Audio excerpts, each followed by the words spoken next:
రాష్ట్రాలకు సంబంధించి ఆంధ్రప్రదేశ్ రాష్ట్ర పునర్విభజన చట్టంలో పేర్కొన్న విధంగా కేంద్రం సంవత్సరంలోపు సమస్యల పరిష్కారం కాని ఎడల కేంద్ర ప్రభుత్వం కొన్ని అంశాల్లో జోక్యం చేసుకోవాల్సి ఉంటుంది.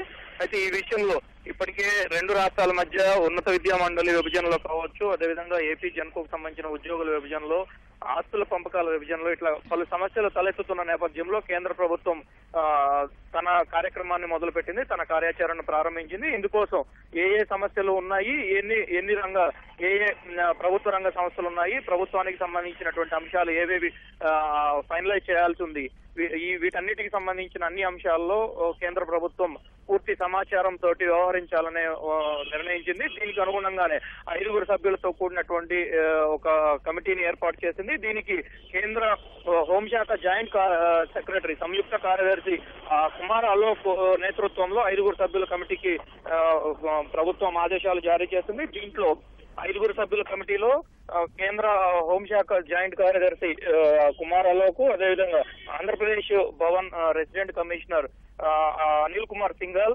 తెలంగాణ భవన్ రెసిడెంట్ కమిషనర్ శశాంక్ గోయల్, అదేవిధంగా రెండు రాష్ట్రాలకు సంబంధించినటువంటి ఆర్థిక శాఖ కార్యదర్శులు ఆంధ్రప్రదేశ్ నుంచి ప్రేమచంద్రారెడ్డి, తెలంగాణ నుంచి కేఏ రామకృష్ణారావులను కమిటీ సభ్యులుగా నియమిస్తూ కేంద్ర ప్రభుత్వం ఆదేశాలు జారీ చేసింది. దీనికి అనుగుణంగా ఈ నెల 26వ తేదీన కేంద్ర ప్రభుత్వం హోంశాఖ నేతృత్వంలో ఈ కమిటీ తొలిసారిగా భేటీ అవుతుంది.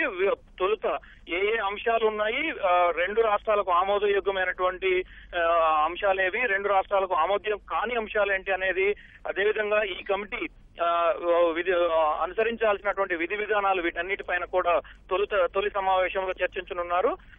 రెండు రాష్ట్రాల మధ్య ఉన్నటువంటి అన్ని రకాల సమస్యలను ఈ కమిటీ పరిశీలించనుంది. దీనిపైన పూర్తి స్థాయి అధ్యయనం చేయనుంది. 2 నెలల్లో అన్ని రకాల సమస్యలకు ఒక పరిష్కారం వచ్చేలా ఈ కమిటీ తన విధి విధానాలు రూపొందించుకోవడంతో పాటుగా కార్యాచరణ కూడా తయారు చేయడానికి సిద్ధమైంది.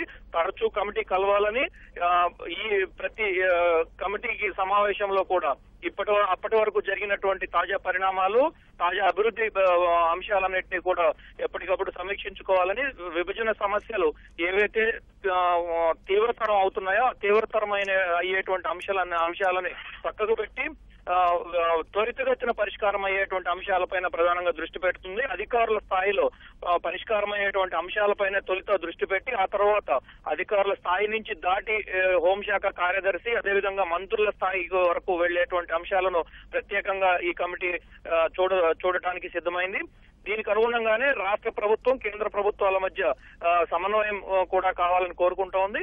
ఈ రెండు అంశాలతో పాటుగానే కేంద్ర ప్రభుత్వం ఏ విధంగా అనుసరించాలనే అంశాలను కూడా ఈ కమిటీ పూర్తి స్థాయిలో కేంద్రానికి నివేదిక అందించేందుకు 2 నెలల సమయం పెట్టుకుంది. ఈ 2 నెలల గడువులో కేంద్ర ప్రభుత్వం పూర్తి స్థాయిలో రెండు రాష్ట్రాల మధ్య విభజన పరంగా తలెత్తేటువంటి సమస్యలన్నిటిపైన దృష్టి కేంద్రీకరించడానికి అవకాశం ఉంది. లలిత, ధన్యవాదాలు.